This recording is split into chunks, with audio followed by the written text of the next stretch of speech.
Today, we're going to be doing a trip report on Virgin Australia flight VA849 from Melbourne to Sydney. This was the first time that I was going to be flying on an Australian airline other than Jetstar. With all of the flights that I've had with Jetstar, I've actually had a very good experience. But can Virgin Australia be better than Jetstar? I really needed to make sure that this flight doesn't get delayed, as I will be catching a flight to the Gold Coast later on.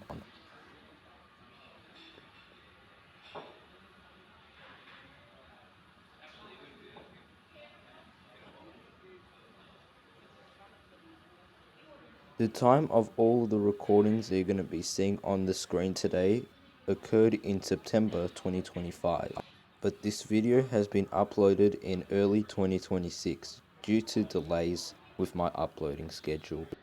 After about an hour of just looking at some planes and eating breakfast at Melbourne Airport, we headed to the Terminal 3 departures. On the screen you can see all of the Terminal 3 departures, and this is my flight. Then I began the very long walk to the gates. Please come forward now.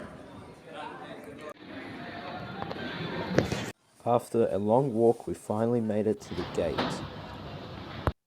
Gate 3 is where the plane will be departing from. So while I was waiting for about roughly 40 minutes until my plane would arrive, I was just looking at some planes through the windows.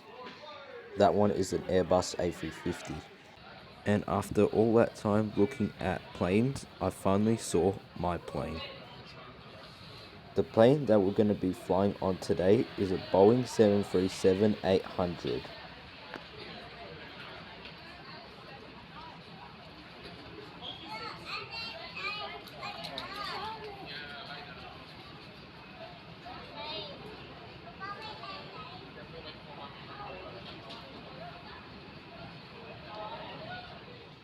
Now I was ready to board the plane.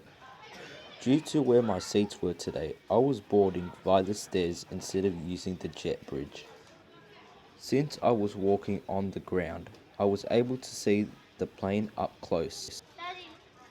But I couldn't get any footage of the plane outside due to rules being no filming or photography on the tarmac. So now we're inside the plane and I found my seat. All the seats have a headrest, which is one thing that I wish that Jetstar had. Now let's take a look at everything else.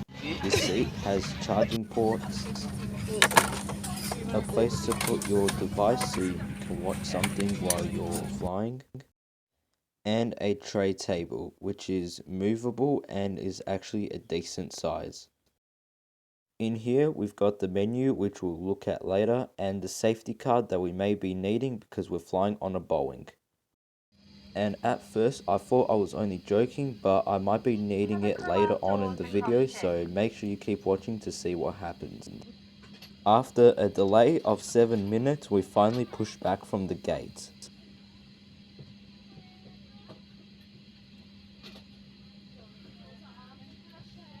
From above you. Immediately pull the mask down to get the oxygen flowing. Remove any face covering, then quickly place the oxygen mask over your nose and mouth and slip the strap over your head. And while the bag won't inflate, oxygen will flow. So just breathe normally and remember to fit your mask first before helping others. There's a life jacket under or beside your seat. To fit your life jacket, remove it from the bag and slip it over your head. Pass the strap around.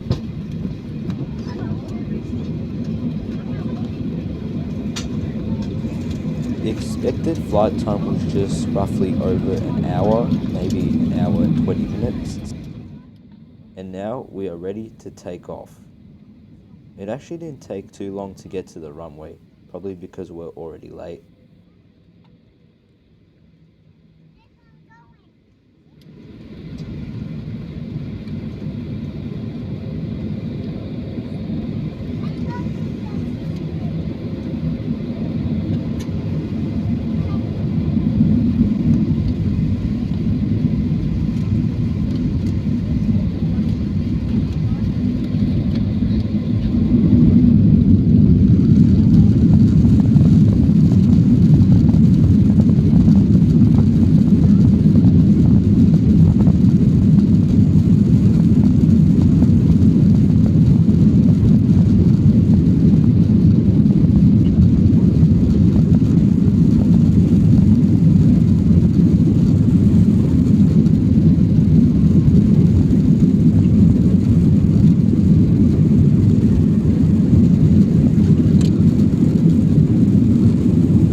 and now that we were up, it was time for me to get some food.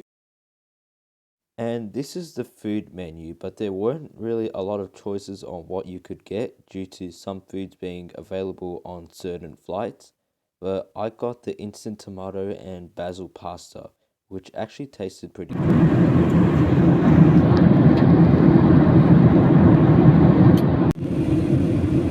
now we started our descent into Sydney.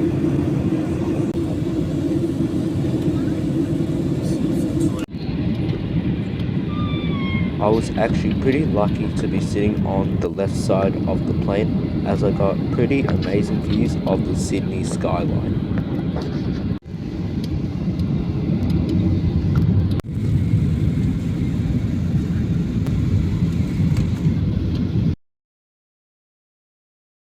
So now we were about to land at Sydney Airport, and if you remember me early in the video saying I needed to read that instruction card, well, now you're going to find out why I said that.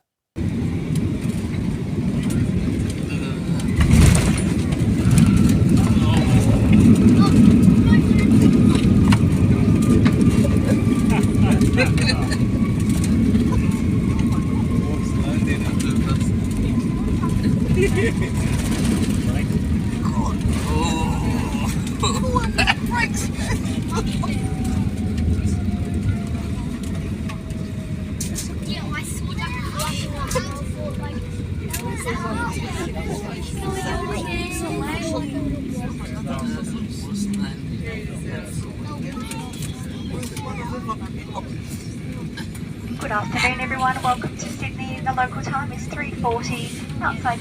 And yeah, now you know what I was on about. A very bumpy landing. In the background, you could literally hear all the passengers complaining. And some were even saying the worst landing that they've ever experienced. And probably the worst landing I have ever experienced. I was convinced that this pilot used Microsoft Flight Simulator to learn how to fly a plane instead of doing actual training. Anyway, I had arrived in Sydney in time for me to catch my next flight to the Gold Coast. And in case you were wondering, I didn't have a bumpy landing on that flight, so I was very happy about that. Anyway, these were my thoughts on Virgin Australia. If I really didn't have to, I wouldn't fly with them.